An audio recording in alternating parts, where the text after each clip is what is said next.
Awali ya yote na mimi niendelee kumshukuru sana Mwenyezi Mungu mwingi wa rehema lotujalia leo kufika hapa katika jambo hili muhimu sana kwa ajili ya kuja kuwaaga watumishi wenzangu wa Chama cha Mapinduzi hapa afisi kuu.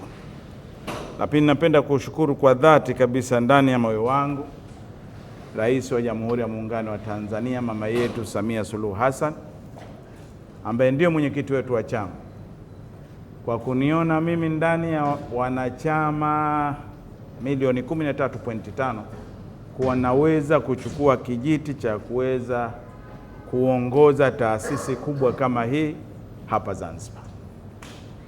Lakini mshukuru sana makamu mwenyekiti wa chama chetu, Rais wa Zanzibar na mwenyekiti wa Baraza la Mapinduzi, kwa kuwa nimefanya naye kazi bora sana ndani ya miaka 4 na kazi ambayo imetukuka. Tumeweza kuirudisha chama katika madaraka yake.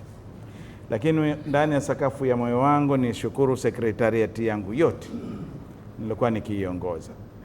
Walinisaidia kufanya kazi yangu iwe rahisi, lakini vile vile kufanya kazi kwa bidii na moyo mmoja. Lakini furaha yangu sio kifani iende kwenu wafanyakazi wangu, wafanyakazi wenzangu. Mmenisaidia sana kwenye majukumu haya, sana kupita kiasi. Nisingeweza hata kutembea kifua mbele leo popote pale kama sio nyinyi. Kazi hawezi kufanya mtu mmoja, kazi wanafanya watu wote kwa ushirikiano na upendo mkubwa.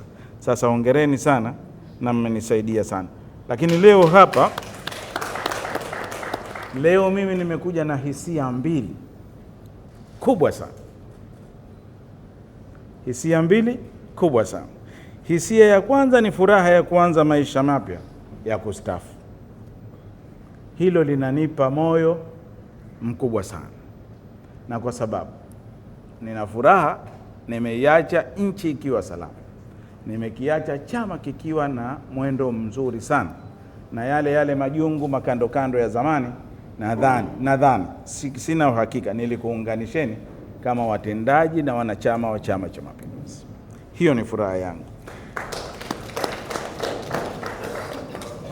Lakini la pili, nimekuja na huzuni kubwa sana ya kuwaaga watu ambao tumekuwa familia moja ndani ya miaka 4.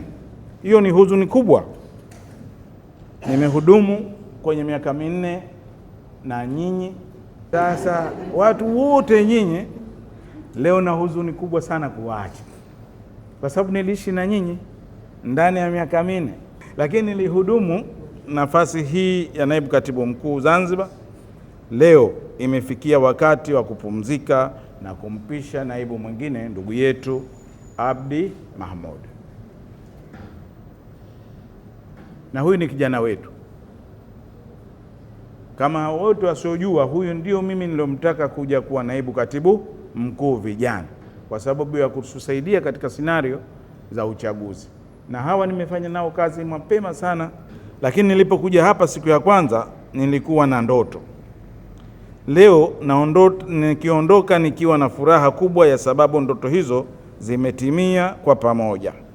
Kila mafanikio ya chama chetu cha Mapinduzi yanatokana na jasho lenu, mwanzo na mwisho wa kushirikiana kwenu. Hizo ndo ndoto ambazo nilisema nimekuja nazo.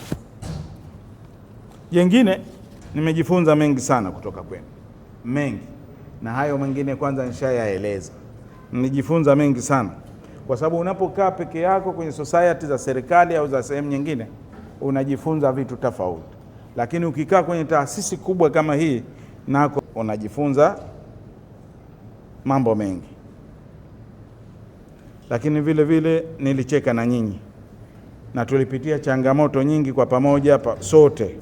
Lakini vile vile tulishinda uchaguzi kwa pamoja. Nyinyi ndio urithi mkubwa zaidi wa Chama cha Mapinduzi. Ofisi hii imejengwa na mkono yenu. Ninaamini mtaendelea kusimama imara, kwa sababu nyinyi ndio msingi wa chama hichi na ndio foundation kubwa hapa afisi kuu. Msisikie mote kwenye matawi, kwenye mashina, wilaya na mikoa, lakini foundation yote ya Chama cha Mapinduzi inatoka afisi kuu. Na sasa ofisi kuu iko imara sana.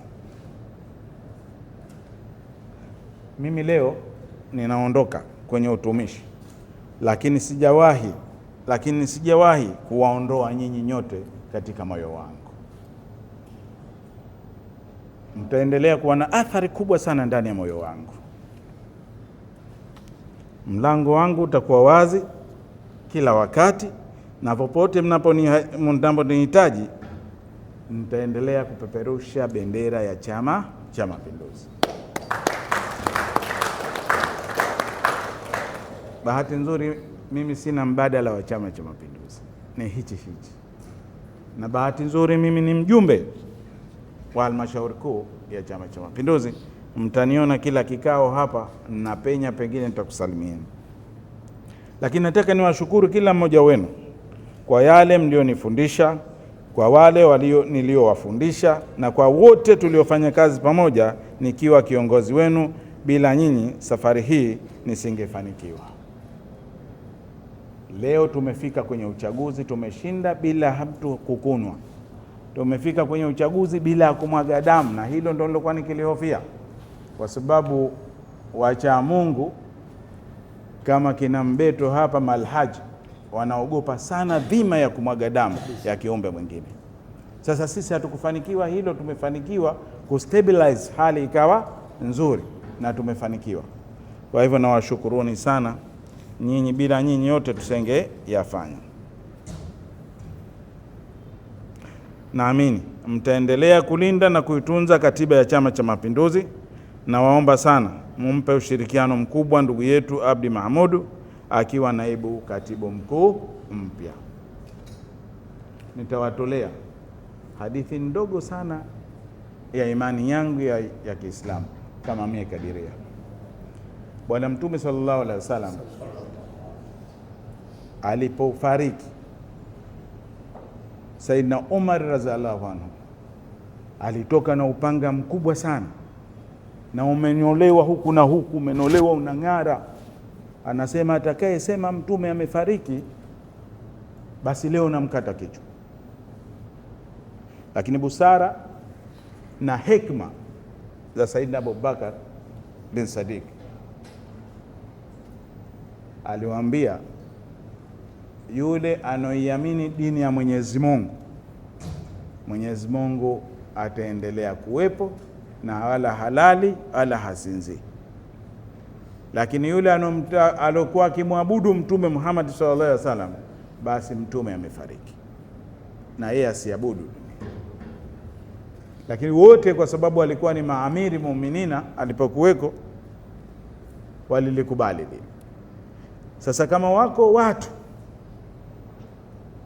walikuwa wananifata kama naibu katibu mkuu, hao waendelee. Naibu katibu mkuu ataendelea kuweko hapa, na mumpe mashirikiano yote. Ikiwa alikuwa ananiamini Dimo, mimi Dimo anaondoka. Kwa hivyo wote turudi kwa naibu katibu mkuu, tumpe mashirikiano kuliko mlionipa mie. Tufanye kazi kwa bidii, kwa sababu huko tunakokwenda tumekabiliwa na mambo mawili makubwa. Moja, tukiwa kwenye matayarisho ya uchaguzi wetu wa ndani wa chama chetu mwakani. Hilo nalo ni janga. Huko matimu yashapangwa. Ukiwa sio mkali kidogo, basi utakuta chama kinaanza kuvurugika tena kuliko mwanzo. Lakini jambo la pili, tunakwenda kwenye kuadhimisha miaka 50 ya chama chetu. Kule Arusha Uchagani kule wanasema tunakwenda kwenye jubilee ya miaka 50. Ni uhai wa binadamu, nusu karne ya chama chetu. Na hichi huwa nasema nikikutana na vyama vingine kuwa hichi ni chama kikubwa duniani.